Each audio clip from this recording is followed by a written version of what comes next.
YouTube announced yesterday it would open the door for channels that were banned to be reinstated. Some of the bans were for posting about COVID-19 or the 2020 election. This comes after Representative Jim Jordan subpoenaed Alphabet's CEO, alleging that YouTube was a direct participant in the federal government's censorship regime. Joining us now, Representative Jim Jordan of Ohio. He's the chairman of the House Judiciary Committee, and I'm glad to have you on, even though it's a phone. I know you're in the great state of Ohio, Congressman. I mean, we heard something similar a year ago from, I think, Facebook, sort of copying to the same thing. And I mean, is this similar to this with Facebook? They weren't allowed to put anything out about the laptop, I don't think, or the lab origin, the Wuhan virus lab origin. Yeah. Is this similar? Is it the same things that they were banned for, or different? Very similar. Google or YouTube admitted yesterday that they, like these other platforms, were censoring. We're being pressured by the Biden administration to censor speech. I mean, you got one of these. Google is it's a huge market cap company censoring half their customers in essence. And I think the big takeaway was they're going to reinstate people that they'd actually taken their channel from them, that they'd kicked off. And then they also said they committed to never use these fact checkers like these other platforms. These independent fact checkers who think they're so much smarter than the rest of us. But are just biased individuals. So we thought that was a big news. And then I think that maybe the fourth thing that we heard from them was, look, what's going on in Europe. We've all seen this with the Digital Services Act, the Digital Marketing Act, are very troublesome. So here's a company who said, yes, the Biden administration pressured us. We, in fact, did it. We kicked people off, took their channels from them. Those people are going to be reinstated. And we've admitted that what we did was not consistent with the First Amendment in any way.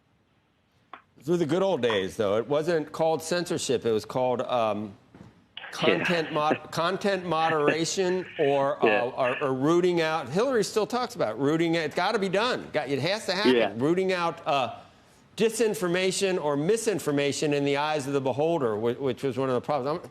This is not going over well on with Democrats, though, Congressman. Representative Jamie Raskin issued the following statement. Today's letter from Alphabet has the ring of a false and coerced confession, like the shameful capitulations to Trump's shakedown of broadcast companies. And we can talk about Jimmy Kimmel in a second. And law firms. This humiliating performance is the bitter fruit of Trump and MAGA's relentless pressure campaign, forcing corporate America to submit. No, I think it's missing the facts, because remember, the Biden administration, I think we citizens should never forget, they established a disinformation governance board, Joe, as if some bureaucrats can tell you what you can say, what you can read, what you can post, what you can tweet. That actually happened. And but for a bunch of us all over the country saying this is ridiculous, that bureaucrats are going to decide what is misinformation, disinformation, what you can say, that is so inconsistent with our First Amendment liberties. And because we all spoke out, they disbanded that, thank goodness. But that's what's going on here. Not some shakedown or anything like that. They did it. They admitted to it. And never forget, too, what they were censoring was responses and comments and tweets and posts about how they handled COVID. And I always point out, everything the government told us about COVID turned out to be wrong. They said it wasn't our money used at the lab. They said it wasn't gain-of-function research done at the lab in China. Those are both wrong. They said it didn't come from a lab. Well, it sure did. They said the vaccinated couldn't get it. They said the vaccinated couldn't transmit it. They said masks worked. They said 6 feet social distance was based on science. And then they told us first virus in history where there's no natural immunity. So they were 0 for 8, and yet they were censoring people who disagreed with all the crazy things they told us. So that's how bad it was. And now Google has admitted, just like Meta did a year ago, that, we were pressured to censor. We did it. We're wrong, and we're not going to do it in the future, and we're going to change the way we handle things going forward. And Congressman, the Jimmy Kimmel situation, it was clear to almost anyone that what late-night so-called comedy shows, what they sort of are actually all about. Not a lot of comedy, but maybe 500-600 Democrat or left-wing guests. Maybe you can count on your hands the number of so we know exactly what it is. Okay, so then Brendan Carr And it's the public airwaves. I guess, you know, he had the right to say those things, but it certainly gave the left a huge gift in terms of now they're all, you know, First Amendment advocates. Who knew? But was that a mistake when he threatened the licenses of broadcast networks? Here's what I know. It turns out if you're, you know, a late night show, you should probably not insult half your potential audience, and you should probably be funny. But they're allowed to do that, Jim. They're allowed to. If they want to do that, they can do that, which is why they get the ratings they get. Yeah, but Nexstar and Sinclair said we don't particularly like that for the multiple markets where we have ABC affiliates in, and they said we're going to take him off this. This was a business decision. Don't insult half your potential audience and actually be funny. And if you do those things, I don't think you see Nexstar and Sinclair take the move they did. So I view this as this is the old Michael Jordan line. Republicans buy sneakers but now too. you open Republicans watch TV too. You open yourself up to the coercion. They want to get regulatory approval for a merger, and you could say that that's what is behind.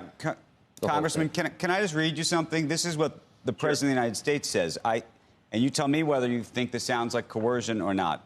I think we're going to test ABC out on this. Let's see how we do. Last time I went after them, they gave me $16 million. This one sounds even more lucrative.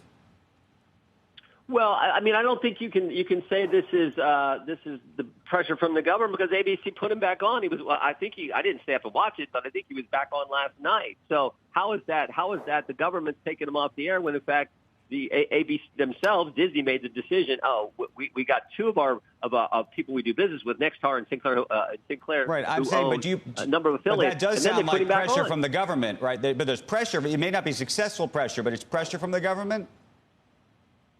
I guess you can say maybe some, but I don't think that's what drove this. I think this was a business decision. What do you make of what your peers to watch the like? Show. What do you think of like what Ted Cruz said about this? He said government shouldn't be in this business of trying to pressure anybody about free speech at all. No, fair enough. And look, I think we should be defending your right to speak, the most important right we have under the First Amendment. I always say if you can't speak, you can't practice your faith, you can't share your faith, you can't petition your government, you don't have a free press. So the right to speak is so important. I do believe what Mr. Carr is pointing out is that public broadcast airwaves are slightly different than what the Democrats tried to do, which was on platforms, which is on cable television. They actually, there were two Democrats who wrote a letter to AT&T, said, "Are you going to take Fox and some of the and Newsmax off of your network?" I mean, it's like, you got to be kidding me. So that's where the Democrats were, and now you have the FCC commissioner make a statement, and they're all up in arms about that. When in fact, I think you can look at this was a business decision. The government didn't influence, as evidenced by the fact they put him back on last night.